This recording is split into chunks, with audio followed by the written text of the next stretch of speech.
Malaikat itu di apa? Malaikat itu kan yo duwe pikiran. Terus iblis yo duwe pikiran. Sing padha-padha pikiran niku ya rada bener iblis.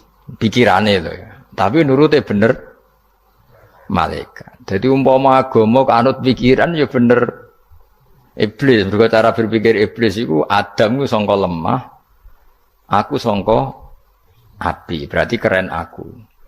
Nah cara pikirane malaikat wis ora mikir mbok mulya ndi dikongkon ya manut. Jadi agama ini sanad. Agama ini seorang lagi napa? Sanad. Sakjane cara tauhid ya keberatan, aku ana istilah Baitullah ya keberatan. Wong Baitullah maknane omahe Allah sing takok. Allah manggon wirdi ning Ka'bah.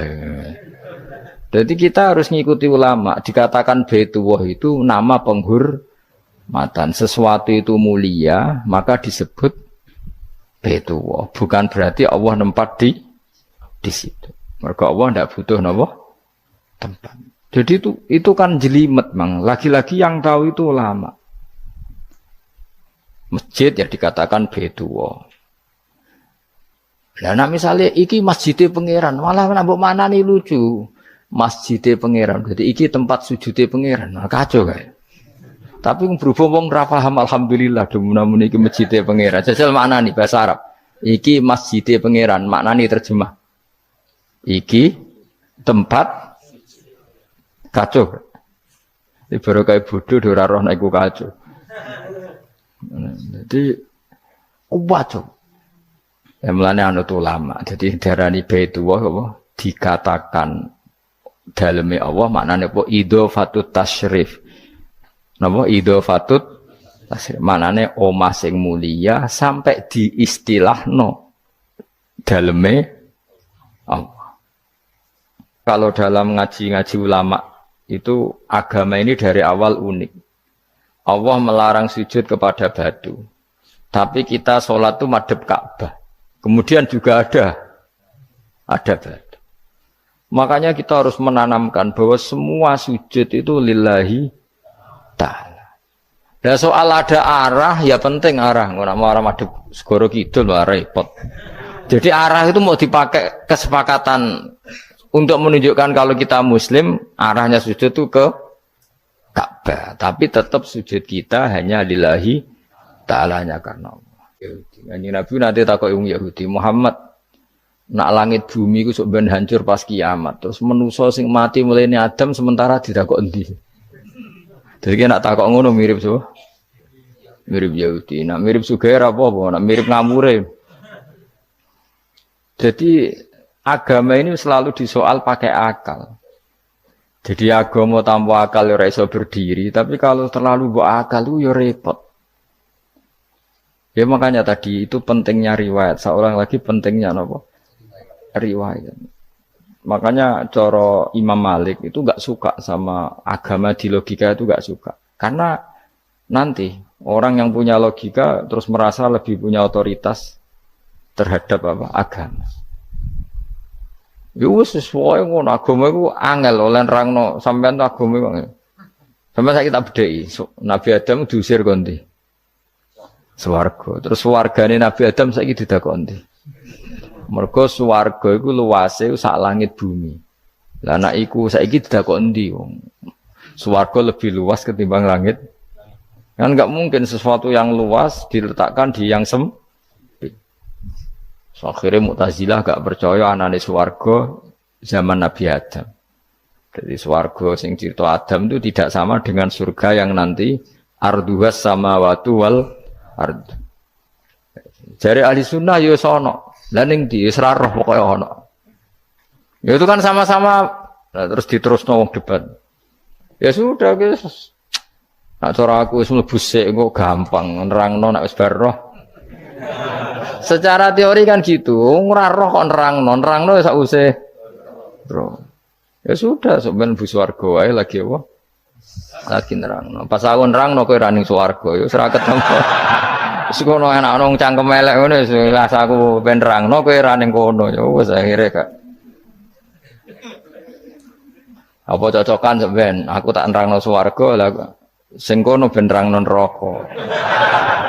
mergo roe neraka. Agama itu unik. Ya karena tadi apa ya?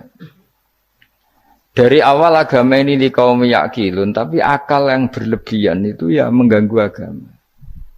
Ya sudah, makanya saya ulang lagi itu riwayat ya. Sebagian ini apa? Riwayat. Inna hadzal ilma dinun fangzuru amman ta'khuduna dinakum. Agama ini ilmu, kemudian kamu harus dari sanad yang benar, ya. Dari sanad yang apa? Dari sanad yang benar. Ya sudah seperti itu. Mana itu kalau setuju model kayak sholat sunat safar tidak harus madhep kiblat terus. Jadi agama ini sudah unik. Misalnya gini ya, sholat fardu kan wajib kiblat, tapi ada sholat yang nggak usah madhep kiblat, yaitu sunat safar. Misalnya orang di pesawat gini-gini. Karena guling-gilingan, hakikatnya kiblat itu tidak fokus kita namun Allah Subhanahu wa Ta'ala. Jadi memang agama, tapi lagi-lagi itu butuh riwayat. Seorang lagi butuh riwayat. Kalau nggak pakai riwayat, terus kau Abu Nawas kabeh. Karena tadi Amerika, seorang lagi Amerika, itu kalau dibor pas New York itu kena Ka'bah. Lah logikanya kalau arahnya pas itu kan bebas arah.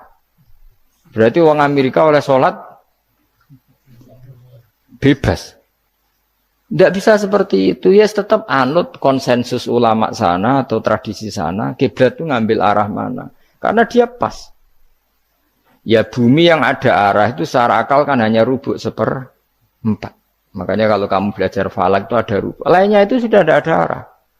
Misalnya bumi bulat bola, yang sama atas dikatakan sama-sama di atas, ya kadarnya hanya 1/4. Lainnya itu sudah dikatakan samping.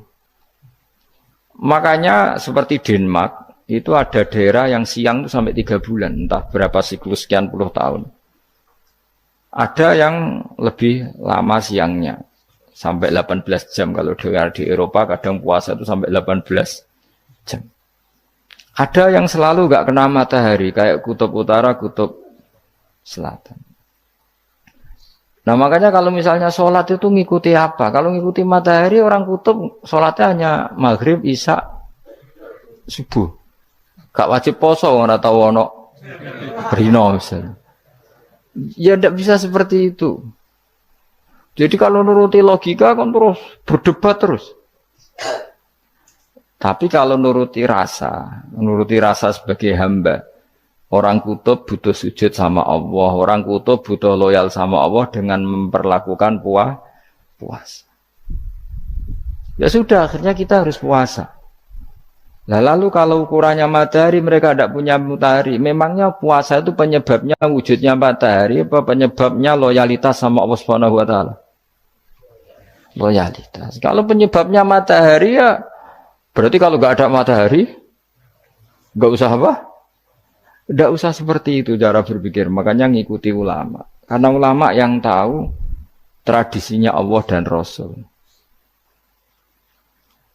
Ya seorang lagi ulama yang tahu tradisinya Allah dan Rasul. Meskipun ya kadang saya enak dewe ulama. Mergo ya kadang ya mau kalau bolak-balik ngomong gak diterang nombek cangkem elek ora paham-paham. Makanya masyhur itu ada kiai di debat sama orang rodok PKI. Pak Kiai, kalau setan dari api masuk api kan biasa. Terus susahnya apa? Mau materinya dari api. Terus Kiai itu mek lemah, sawurna raine. Loro cung, nggih sakit. Jare wong kok lemah, kena lemah kok loro. Karena serak kena diterangno. Manusia materinya kan dari tanah, berarti kena dipendem urip-uripan. Piye ya? Ya loro ya, lha ya jare kok lemah kok dipendem ning lemah kok. Karena dijelaskan pakai lisan yang baik, gak paham-paham. Sebenarnya kita ini ingin selalu baik, tapi ada orang-orang diterangkan cara baik-baik itu. Wah, kayak misalnya ono wong kondo, Gus kula nu bojo kula cerewet ngene-ngene, apike kula pegat dicereweti bojo mbek diarani duda lara ndi? Oh lara diarani duda isen. Kue payu rabi dicereweti, ambek ra payu rabi jomblo, sakit mana? Sakit distatuskan jomblo. Malah kena dicereweti sabar prestasi baru. Mesti Wong ku diwolak-walik. Lah nek jar wis kula tak malan kula seneng mbek Imam Syafi'i. Kowe dirasani wong ning ngarepmu, diomongi, ambek dirasani seneng ndi? Seneng dirasani cara kowe. Jare Imam Syafi'i bukti ke wibawa, buktine ngomong ning ngarepmu rawani. Jadi Imam Syafi'i itu rileks urip. Ya Aba Abdillah, orang yang tadi muji-muji jenengan itu kalau di luar maki-maki jenengan. Jadi alhamdulillah. Kok bisa itu kan bukan pengkhianatan. Berarti saya wibawa, di depan saya enggak berani itu. Wong iku sowan Imam Syafi'i ya cium tangan ya hormat. Tapi setelah di luar menghujat. Singkat cerita dilaporkan ke Imam Syafi'i. Orang yang tadi nyium tangannya jenengan itu di luar ngerasani jenengan. Jadi Imam Syafi'i, alhamdulillah berarti aku wibawa, mendengarku rawani. Ya dianggap enteng saja. Terus ada orang misoi Ja'far Shadiq. Sayyid Ja'far Shadiq itu Sayyid putune Nabi, orangnya soleh alim, gurunya Abu Hanifah. Di antaranya gurunya Abu Hanifah itu Sayyid Ja'far Shadiq. Itu kalau dihujat orang diomongin ini. Dimaki-maki, sampai ke rumah. Pas mau masuk rumah, kamu masih ingin maki-maki saya? Iya, tak tunggu sampai selesai. Setelah selesai, sudah, sampun, sudah. Masih emosi orang, sudah. Kamu misoi saya berdasar apa yang kamu ketahui.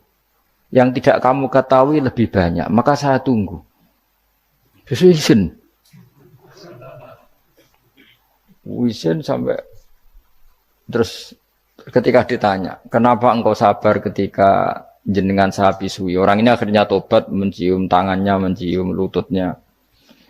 Jawab saya Ja'far Shadiq ini. Aturahu tu'sokurhan, aturahu yu'sokurhan. Kowe ora ngrafaham kalimat itu, tapi tak terangkan ben dadi wali. Kowe roh pangeran. Ya tahu. Sing durakani pangeran tuh banyak enggak, yang maksiati pangeran tuh banyak enggak? Banyak. Lah yung pangeran sing di langit bumi wae dimaksiati, apa meneh terima aku. Akhirnya terus jadi orang-orang soleh itu cara berpikir itu di luar kapasitas kamu. Apa ya? Mereka itu hanya Allah, taunya itu hanya Allah. Aku kan enggak egois, harga diri. Mana ada agama berdasar harga diri itu kalau dalam bahasa Arab disebut hamiyat al-jahiliyah itu gengsi nopo jahili. Makanya ketika saya berkali-kali cerita itu, ada seorang ulama dipanggil tetangganya, setelah sampai situ sudah kembali, saya tidak butuh kamu. Setelah sampai rumah dipanggil lagi, sudah kembali lagi sampai 3 kali. Ulamanya yang tetap ceria, tetap nyaman. Ketika ditanya, kenapa engkau tetap nyaman? Wahai pemuda, kamu itu tetangga saya. Kata Allah dan Rasul, nak kue iman be Allah Rasul, kon ngapii tonggo, kon ngundang aku ya teko. Ya seneng nuruti perintahnya. Ketika kamu nyuruh saya kembali, ya saya kembali. Memang itu keinginan kamu. Kue tanggaku, aku kon nurut be tonggo. Aku ora urusane be kue. Aku mau nyaman be perintahnya. Oh, nangis pemuda tadi itu tobat. Kalau kamu kan warga diri, orang kok dipimpong. Ini gak bakat wali blas ya. Jadi orang dulu itu nyaman. Karena yes pikirannya namung Allah Subhanahu wa ta'ala. Umar bin Abdul Aziz itu termasuk khalifah paling soleh setelah periode sahabat. Itu mau kapundhut itu Sewantai. Ketika keluarganya menangis, kenapa kamu menangisi saya? Ya karena engkau mau mati. Memangnya kalau mati mau kemana aja? Ila khairi madhubin ilaih, kedat terbaik. Terus aku mbok kon urip awar kowe gak jelas iso ngrumat aku ta ora. Nah Allah malah jelas. Saiki apik ndi urip mbek wong ora jelas sampai sing jelas. Ya wis kapundhut. Kowe kan gak mati ku wedi. Dosane akeh. Lah mungkin nek urip terus ra dosa apa to ngene. Gaya tok asline. Dosa kula cek kathah Gus kok mati terus. Ya malah apik mati biar dosa meneh. Biasa wae nek apik mati biasa karena potensinya kamu urip suwi ku dosane apa taat meneh. Ya jawab. Potensine. Dosa meneh apa taat meneh? Apa ya dosa ya taat. Terus pas mati pas taat atau pas dosa? Ya ora usah ngono biasa ya. Ape mati ae matur pangeran Gusti nak saene mati nggih. Mati mawon nak saene urip nggih. Urip mawon Gusti semua anut jenengan wis. Zaman kula urip sing ngrumat nggih jenengan mungkin sampun mati sing ngelola nggih napa? Jenengan pun donya sing ngurusin jenengan. Kan sebenarnya kalau kita berpikir gitu kan nyaman. Zaman kamu hidup yang mengendalikan jantung, paru-paru, oksigen juga Allah. Dan kamu nggak tahu caranya, tahu-tahu hidup. Tapi setelah mati dikubur kamu iskal. Lalu sistem pernafasan saya gimana setelah saya mati? Memangnya zaman yang dunia kowe roh. Oh karena ada oksigen. Nah, terus oksigen wujudnya karena apa kowe ya ora roh. Oksigen dari zat gini lah zat iku kok sapa ya ora roh. Mau gaya tok ngomong mau tetep akhirnya ora roh. Lan kadang kula gawok mbek wong goblok wis ora roh kabeh dari awal mau alam semoga iku gak usah nerang. Nah, artinya gini, kalau zaman di dunia kamu tidak bisa mengelola diri kamu sendiri, juga sama setelah mati tidak bisa mengelola diri kamu sendiri. Semua itu al-amru biyadil, semua itu dalam kekuasaan Allah Subhanahu wa ta'ala. Ya sudah, alaihi tawakkaltu wa ilaihi unib. Ya sudah, kita pasrah saja dan kita hanya kembali kepada Allah Subhanahu wa ta'ala. Ya sudah, itu agama. Tapi nak bawa logika pakai akal. Wah itu orang mati itu sudah nggak bisa apa-apa, sudah jadi tanah gini-gini. Ya, masalah catekar yang ngerti, nah, jadi tanah itu tidak bisa apa. Tapi masalahnya kita ini dikendalikan oleh zat yang bisa mengelola semua. Yaitu Nabi Adam diciptakan juga dari tanah. Ya sudah hanya berdasar riwayat itu yang kita akhirnya meyakini setelah kita mati juga bisa hidup lagi. Iki rasa khawatir, iblis itu ya dhaif, iblis ya lemah. Nyatane ya kowe tetep ngaji jalalan. Berarti ora sukses menyesatkan. Kodang di kowe iblis. Ya kodang sampean, kon ra ngaji tetep ngaji. Kon paham tetep ora paham. Berarti iblis itu enggak keren loh. Betul, saya setiap melihat orang sholat itu menyaksikan kekalahan apa? Iblis. Jadi iblis itu ya kalah ora kok hebat ya ora. Biasa mawon, ora usah sing hebat ya namung pangeran. Dari awal iblis wis menyerah ngadepi orang sing ikhlas. Ikhlas itu dimulai dari awal.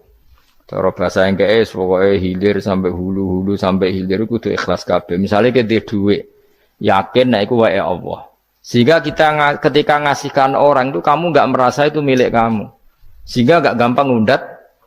Selagi itu kamu benar keduanya awalnya salah itu masih mungkin tidak ikhlas. Uang ini milik saya, tak kasihkan kamu dengan ikhlas. Kalimat milik saya ini menjadikan suatu saat kamu jadi undat-undat karena milik saya. Tapi kalau ikhlasnya dari depan, uang ini milik Allah, ilmunya bahak milik Allah. Terus tak kasihkan kamu juga hambanya. Dari awal kan merasa saya tidak punya apa-apa. Tapi selagi saya ikhlasnya hanya separuh. Ilmu saya tak kasihkan kamu karena Allah, berarti masih potensi enggak ikhlas ya. Jadi kalau ngelatih ikhlas itu harus dua-duanya. Kamu punya uang milik Allah, punya ilmu milik Allah, punya jabatan milik Allah, kemudian kamu kasihkan sesuai perintah Allah, itu lebih mudah ikhlas karena la haula wala quwata illa billah. Selagi masih separuh saja salah, itu potensi berikutnya juga ikut salah. Misalnya aku ngurmat yatim kok ikhlas, duitku tak kena. Kata duitku itu menjadikan suatu saat. Dulu tak rumat loh, saiki jebule lali aku. Tapi kalau alhamdulillah saya pernah digerakkan Allah ngrumat yatim dengan milik Allah juga. Sehingga kita sekedar pernah melakukan ketaatan ini senang. Enggak penting berikutnya anak yatim ini nanti peduli kita apa enggak, enggak penting. Yaitu ikhlas ya. Ikhlas itu sesuatu yang semuanya lillahi ta'ala ya, dan inna sholati wa nusuki wa mahyaya wa mamati lillahi rabbil alamin. Masyhur itu khilafnya ulama. Apakah malaikat itu termasuk umatnya Kanjeng Nabi Muhammad sallallahu alaihi wasallam? Ada ulama yang mengatakan cara pandang Nabi diutus itu untuk mensolehkan yang tidak soleh atau mensolehkan yang potensi tidak soleh. Kan orang itu ada dua, ada yang memang tidak soleh disolehkan. Ada yang potensi tidak soleh. Sebetulnya sudah soleh, tapi potensi juga tidak soleh. Terus disolehkan. Nah, malaikat ini kan tidak berpotensi maksiat, sehingga agak butuh nabi. Seorang lagi, malaikat itu kan nggak mungkin nggak soleh, selalu soleh. Berarti nggak butuh nabi. Itu cara pikiran Imam Suyuti. Sehingga dia mengatakan Quran itu memperingatkan semuanya kecuali malaikat. Karena malaikat tanpa diperingatkan sudah soleh. Tapi kata ulama yang lain tidak seperti itu. Malaikat tetap senang sebagai umatnya Rasulullah Shallallahu Alaihi Wasallam karena butuh status tasyrif. Tasyrif itu keren. Nanti ditakoki kowe melok kelompok isopo, melok kelompok Kanjeng Nabi Muhammad Shallallahu Alaihi Wasallam. Sehingga kalau nanti ditanya Allah, mimman anta misalnya, min ummati habibika Muhammad, itu keren. Kayak termasuk umatnya kekasihmu Nabi Muhammad Shallallahu Alaihi Wasallam. Lalu kamu ngikuti apa? Yo min ahsani kitabik, macam ngikuti kitab terbaikmu ya Allah. Sehingga mereka ikut umatnya Nabi bukan karena disolehkan, tapi karena tasrif. Satu kehormatan. Itu yang diikuti ulama. Tradisi kita, ahli sunnah, ngikuti yang pendapat itu. Ngikuti bahwa malaikat pun suka dikategorikan umatnya Kanjeng Nabi Muhammad Sallallahu Alaihi Wasallam karena nambahi tasrif. Nambahi apa? Tasrif. Masyhur itu. Itu Imam Suyuti dalam hal ini kita ngikuti ulama mayoritas, bukan ngikuti yang ini. Masyhur kan Jibril ditanya. Kan itu ketika Jibril ketemu Nabi Muhammad ditanya, untungnya apa kamu jadi safir? Safir itu kira-kira terjemahan bebasnya panitia saya. Jibril itu kan ya jauh dari langit turun bumi, dari langit itu kan jauh. Terus kamu untungnya apa? Karena Jibril itu tahu betul peristiwa yang pernah dilakukan Allah. Yaitu kayak apa malaikat yang di langit bisa diusir karena kesalahan tertentu. Malaikat yang sok suci kayak siapa itu Harut Marut juga dihinakan seperti itu. Dan Jibril tahu betul Allah itu yafalu ma yasa. Jadi yang sekarang malaikat bisa saja jadi pokoknya tahu betul Allah bisa melakukan apa saja. Karena Jibril tahu betul Allah karena dia ketua malaikat. Kan kita tahu misalnya ada sejarah siapa? Harut Marut dari malaikat menjadi hina seperti itu. Terus Jibril akhirnya tanya, ya sudah Jibril punya apa terus ditanya Nabi, kamu untungnya apa setelah jadi safir saya, jadi panitia yang ngurusi wahyu. Terus kata malaikat Jibril, saya tidak pernah merasa aman. Apakah saya selalu dalam posisi ini, posisi terhormat, kecuali setelah menjadi safir, menjadi pelayan kamu, ketika aku distatuskan oleh Allah apa itu innahu laqaulu rasulin karim dzi quwwatin inda dzil arsy makin muta'in tamma amin. Terus ganti fa amin tu ba'du. Baru setelah itu saya merasa aman bahwa posisi saya aman karena Quran itu abadi ila yaumil qiyamah ila mala mi'adalah. Pokoknya Quran itu abadi dan di Quran itu saya distatuskan muta'in sama amin. Berarti saya merasa aman tidak akan dirubah kestatusan saya malaikat semenjak saya jadi safirmu. Intinya Jibril juga mendapat kehormatan karena ngitmai Quran. Paham ya? Makanya kita di sini mengatakan ini pendapat Imam Suyuti, tapi hampir semua ulama berpendapat apa? Malaikat pun ikut mendapat berkahnya Kanjeng Nabi Muhammad Shallallahu Alaihi Wasallam. Jenenge napa berkah tasrif, napa berkah napa tasrif. Jadi punya status kehormatan.